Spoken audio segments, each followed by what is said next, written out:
YCP లీడర్లను అరెస్టుల భయం వెంటాడుతుందా? Vallabhaneni arrest తర్వాత తదుపరి అరెస్ట్ ఎవరని ఫ్యాన్ పార్టీలో చర్చ జరుగుతుందా? గతంలో చంద్రబాబు, లోకేష్ పై వ్యక్తిగత విమర్శలు చేసిన ఆ మాజీ మంత్రి అరెస్టు తప్పదా?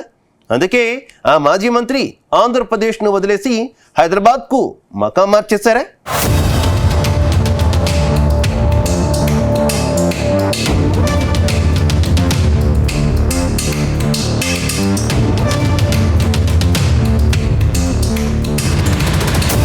ఆంధ్రప్రదేశ్లో వైసీపీ నేతలను సీఎం చంద్రబాబు కటకటాలా వెనక్కి నెడుతున్నారు.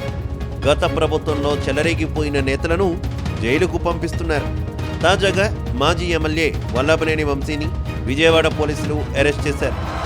హైదరాబాద్లోని మై హోమ్ భుజాలో ఉన్నారన్న సమాచారంతో అదుపులోకి తీసుకున్నారు. గతంలో గన్నవరం టీడీపీ కార్యాలయంపై దాడి కేసులో ఆయన్ను అరెస్ట్ చేసినట్టు సమాచారం. అయితే టీడీపీ కార్యాలయంపై దాడి కేసులో వల్లభనేని వంశీ ముందస్తు బెయిల్పై కోర్టు తీర్పు రిజర్వ్ అయింది. అలాగే మట్టి తవ్వకాల కేసులో కూడా వంశీ నిందితుడిగా ఉన్నారు. దాంతో అదుపులోకి తీసుకుని రోడ్డు మార్గాన విజయవాడకు తరలించారు. విజయవాడలోని కృష్ణలంక పోలీస్ స్టేషన్లో వంశీని విచారించిన పోలీసులు అనంతరం రిమాండ్కు తరలించారు.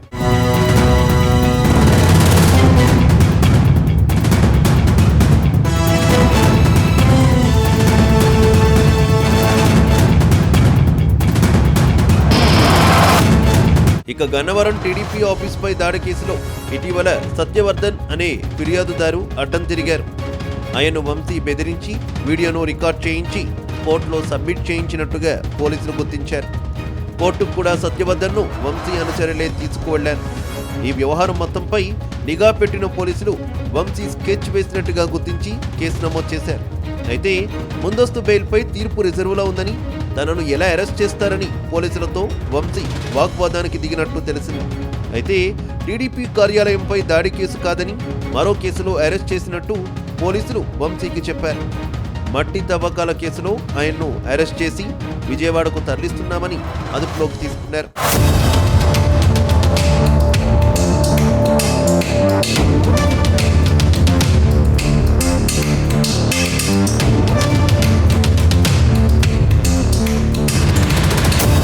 ఆంధ్రప్రదేశ్లో కూటమి సర్కార్ అధికారంలోకి వచ్చాక వల్లభనేని వంశీ సైలెంట్ అయ్యారు.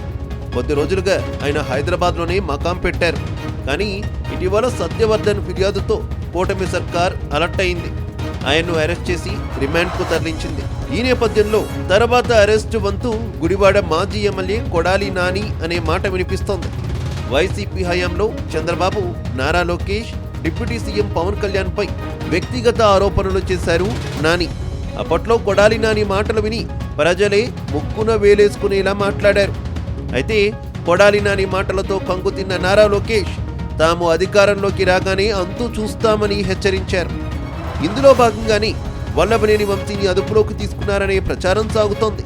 మరోవైపు కొడాలి నానిని కూడా త్వరలోనే అరెస్ట్ చేస్తారని సమాచారం. అతనికి నిజంగా అన్ని ప్రేలాపనలు పేలి ఇవాళ దాక్కునుండడం అతని నైజానికి నిదర్శనం. రాజకీయాల్లో ప్రతిపక్ష పార్టీ ఉన్నప్పుడు ఫైట్ చేయకుండా ఎక్కడో కూర్చుని ట్వీట్లు పెడుతుంది. అంతకుముందు మీ మీడియా సోదరులతో ప్రతిరోజు పొద్దున సాయంత్రం మాట్లాడిన వాస్తవం కదా. 5 సంవత్సరాల పాటు R&B గెస్ట్ హౌస్లో కూర్చొని అలాగే అన్ని హేయంగా మాట్లాడటం, అసభ్యకరమైన పాదజాలంతో భాష మాట్లాడటం. అతను ఇక్కడ తెలుగుదేశం పార్టీలో 2 సార్లు శాసనసభ్యుడిగా గెలిచి చంద్రబాబు నాయుడు గారు ఇవాళ గెలిపించలేకపోయింది చెబుతారు. ఆ గెలిపించినప్పుడు ఆయన గెలిపించాడే, ఇతను గెలిచాడు. మొదటిదాకా తన సొంత బలం మీద గెలిచానని చెప్పిన పరిస్థితి. మరి మొన్న ఓడిపోయినప్పుడు ఎలా ఓడిపోయాడు? గుడివాడ ప్రజలు కూడా నిన్ను చేదరించుకుని నిన్ను 53,000 ఓట్ల తేడాతో ఓడించారంటేనే వాళ్ళు నీ కోరి కట్టారు. మొత్తం మీద గత ప్రభుత్వంలో ఓ రేంజ్లో చెలరేగిన లీడర్లని ప్రభుత్వం టార్గెట్ చేసినట్టు తెలుస్తోంది. అందుకే అప్పట్లో ఓవర్ యాక్షన్ చేసిన నేతలను కటకటాల వెనక్కు నెడుతోందన్న చర్చ జరుగుతోంది. అయితే తదుపరి అరెస్టు మాత్రం కొడాలి నానిదేనన్న చర్చ మాత్రం వైసీపీ లీడర్లకు కంటి మీద కునుకు లేకుండా చేస్తోందని సమాచారం. చూడాలి మరి కూటమి సర్కార్ తదుపరి చర్యలు ఎలా ఉంటాయోనన్న ఉత్కంఠ అన్ని పార్టీ లీడర్లను ఉక్కిరిబిక్కిరి చేస్తోంది.